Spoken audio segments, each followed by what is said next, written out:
warahmatullahi wabarakatuh. Perkenalkan, nama saya Vira Andriani dengan NIM 1924101028. Nah, di sini saya akan membahas jawaban saya pada modul 1 data mining. Yang pertama yaitu pada kode 1 pada soal F, buatlah array 2 dimensi berikut menggunakan NumPy. Nah, yang pertama yaitu menginputkan NumPy as NP.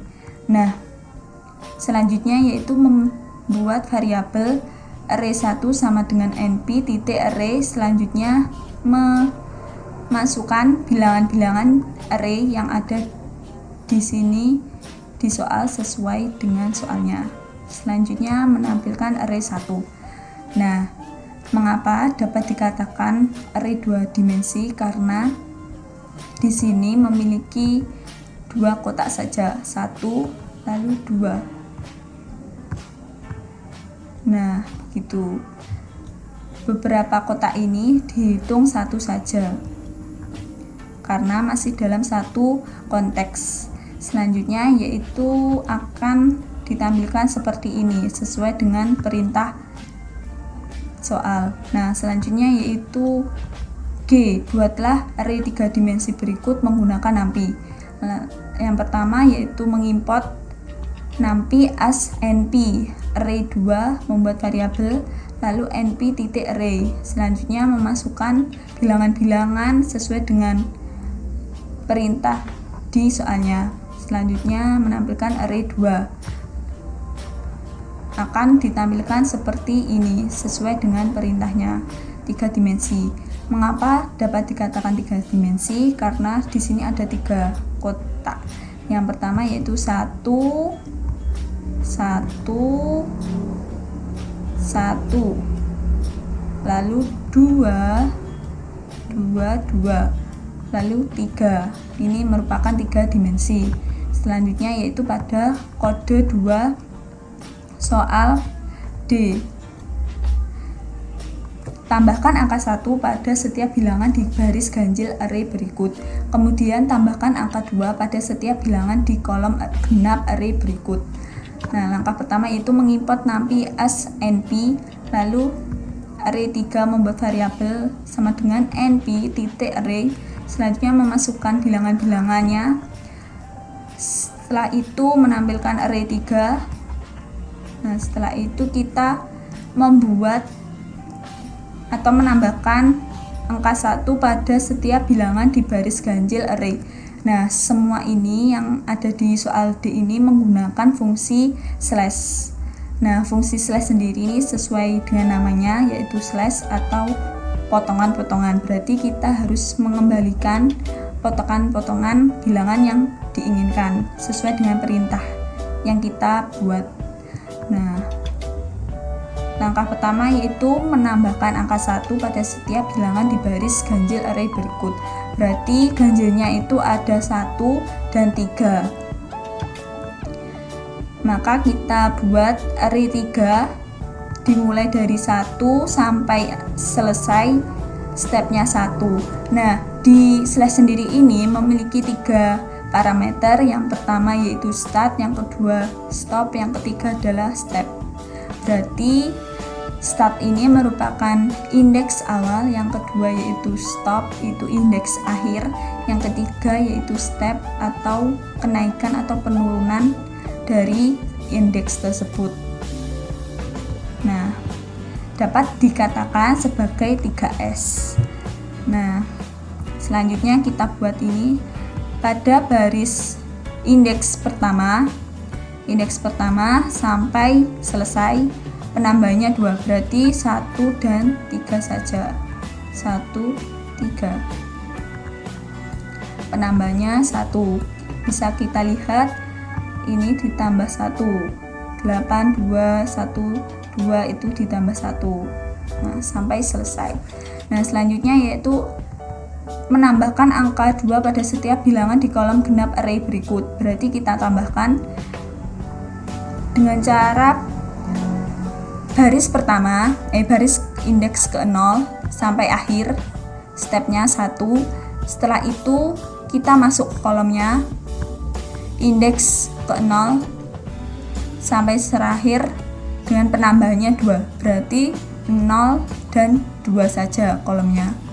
Kita tambahkan 2 di setiap bilangannya, maka akan muncul seperti ini: 1 tambah 2, 9 tambah 2, dan lain sebagainya. Selanjutnya yaitu membalikan sumbu Z array 3D berikut. Nah, di sini kita menggunakan NP flip. Mengapa NP flip? Karena NP flip ini dapat mengembalikan urutan elemen pada sumbu di array sesuai dengan yang kita inginkan. Nah, kita yang langkah pertama yaitu mengimportkan, lalu kita membuat variabel array-nya, array 4, np array, lalu kita memasukkan bilangan-bilangannya. Setelah itu kita menampilkan array 4-nya ini sebelum dipindah atau dibalik sumbu Z-nya. Setelah itu Z, kita membuat Z, variabel Z, np titik flip array 4 aksis 0, berarti kita memasukkannya array 4, setelah itu aksis sama dengan 0. Nah, aksis ini adalah sumbu yang akan dibalik. Nah, sebelumnya kan XYZ, nah kita balik menjadi YZ YX seperti ini. Ini Z Y X. Selanjutnya yaitu mengubah array pada soal E menjadi array 2 dimensi berukuran 6x6 hin menggunakan perintah reshape. Nah, reshape sendiri merupakan digunakan untuk membentuk dan mengubah elemen-elemen yang diinginkan sesuai dengan baris dan kolom. Maka akan menjadi program seperti ini: print Z. Nah, Z ini variabelnya sebelumnya Z. Setelah itu titik reshape 6x6 kolom dan barisnya. Maka akan muncul seperti ini.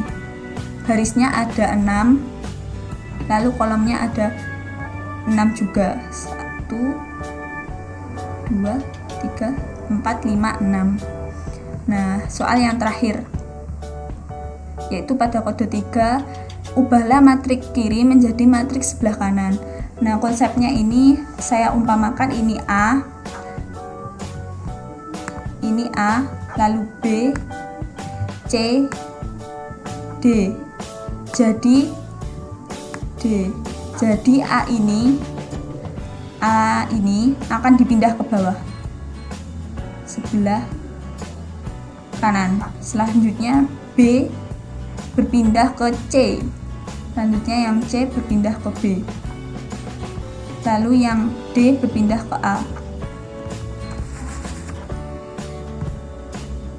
Nah, selanjutnya kita membuat programnya import nampi as nampi, lalu kita membuat variabelnya np.array, lalu memasukkan bilangan-bilangannya. Setelah itu mengeprint array 5-nya, lalu kita membuat variabel A, array 5 0 dimulai dari 0 sampai 3 barisnya, stepnya 1. Setelah itu kolomnya dimulai dari awalnya itu 0, lalu sampai 2 indeksnya,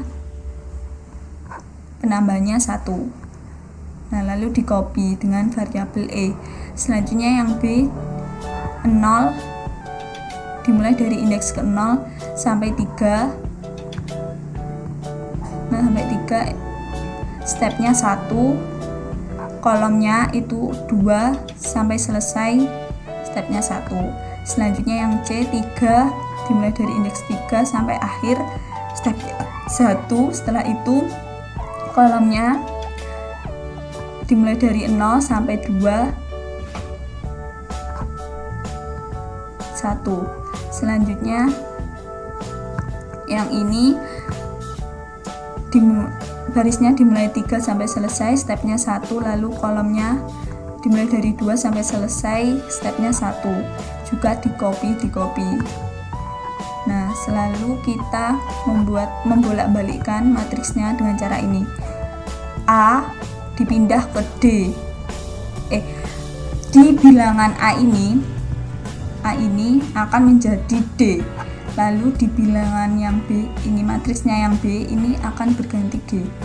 Lalu bilangan-bilangan yang ada di C akan berganti menjadi F atau C atau D, maksudnya D. Selanjutnya yang ini, yang D akan berganti menjadi E. Maka seperti ini: 9, 3, 1, 8, 5, 2, 6, 10, 9, 4, 4, 6, 10, 7, 5, 10, 4, 10, 7, 8, 25, 9, 10. Sesuai dengan output yang ada di soal. Berikut, terima kasih atas perhatiannya. Mohon maaf jika ada kesalahan dan kata. Wassalamualaikum warahmatullahi wabarakatuh.